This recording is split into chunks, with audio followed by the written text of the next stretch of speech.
Ngayon, ang ininom niya, ma'am, is Sprite Zero. Nag-iba na naman si si tatay ng Zero lang siya, no? So, sugar kasi diabetic siya. Welcome back to the Netherlands. Tugno kayo, no? Super. I'm still pretty. Hindi ka tingin si Bibi. How is your travel busy from the Philippines? Banggit ko kanina sa mga kapatid ko, sabi ko kung merong apoy na impyerno, meron din malamig na impyerno. Oh, grabe.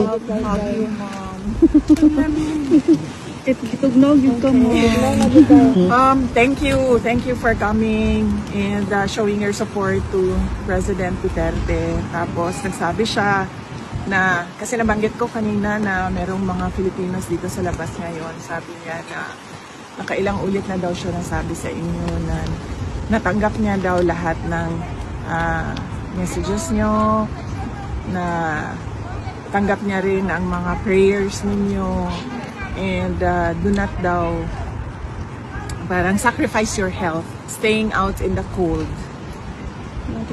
Okay lang, BPO eh. Naradyo, dili may mga undang. Hindi kami sa ginawa niya sa... Sacrifice namin, ma'am, sa kanya. Kasi yung sacrifice niya din sa amin. Opo. Well, today is a good day. Maganda yung usapan namin sa politika.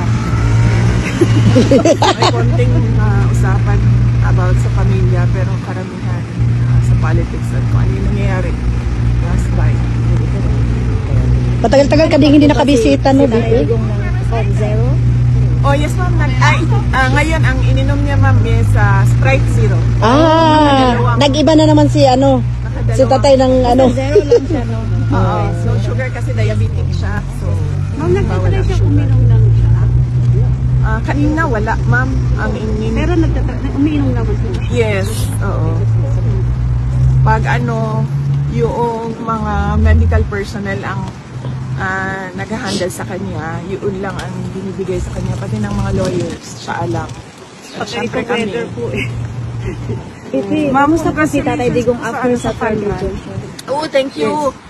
Madami ang sumali sa fun run. Oo nga. Ng iba pa na hindi tiga Davao na pumunta doon para sumali sa fun run. Mga BPO, taga Glan. Daghan ang adto, Glan Sarangani.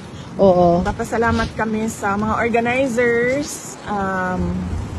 It was led by yung girlfriend ni ni Mayor Baste, si Kate. Si Kate, Cinderella. si Ma'am Kate. Oo, siya ang nag-organize noon, tapos tinulungan sila yung grupo niya ang nag-organize noon, tinulungan sila ng On Any Sunday Rider. So nagpapasalamat kami sa second Mayor Rodrigo Duterte Fund Run. At papasalamat din kami sa mga sumuporta dahil tinulungan nila yung dalawang charitable organizations na mag-benefit doon sa fund run. Ma'am, pwede mag-question.